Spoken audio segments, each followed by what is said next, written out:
How to measure edaphic factors. First of all, what are edaphic factors? Edaphic factors are abiotic factors related to soil, as you can see from this page. So make sure the samples are taken at known depth, same time of the day, same time of the year, same month. Take samples every 2 meters along a transit 4 repeats. This point is for interrupted belt transit. It's not necessarily written for all, but this is really important. The previous part is important. Soil temperature, this is the only ex situ treatment. It's not in situ. It's incorrect. It's ex situ. Because temperature is related to the environment and it's needed to be measured in the middle of the surrounding environment, not internally in a lab. Or temperature probe or a thermometer is inserted into the soil and temperature is recorded. Soil pH, you would remove a sample. The rest are... Oh, sorry, it was a mistake. In situ meaning that it's in environment. It's in site. The site is the same as your environment. However, the rest are ex situ treatment. The rest will use ex situ. Let me make it a different color. What about soil pH? Soil pH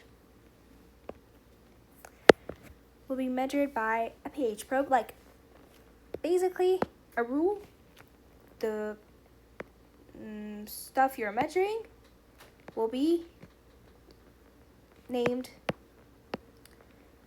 they'll be included in the name of the probe. So the probe is named after the thing it measures. Temperature probe measures temperature. pH probe, guess what? It measures soil pH, and so on. This is for most of them. However, there are some few that doesn't follow the rule, and we'll distinguish them out. Remove a sample from the soil, then insert the pH probe and measure the pH. Okay, this is done. Soil moisture content, you measure using a moisture probe inserted in the soil.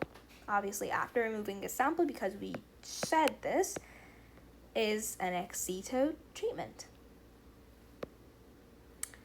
Soil mineral ion content. You remove a sample of the soil and you use the chemical testing kit or extractants to test for the mineral ion concentration in the soil. Soil air spaces, you'd measure or calculate the drainage rate, where you'd divide the volume of water that wasn't the whole over the time taken for it to disappear completely, to soak into the soil. Soil structure, you would help distinguish it or determine it by measuring the humus content. After burning the humus, measuring the percentage decrease in mass would be equivalent to the humus content. How again we're going to do this? By measuring the mass of the soil, then burning it until the humus is all burnt. The decrease in mass will be equal to the humus content. And we know that percentage decrease, or any percentage change, is final minus initial over initial. Percentage decrease is percentage decrease because it's negative. However, percentage increase is positive. And like that, we're done.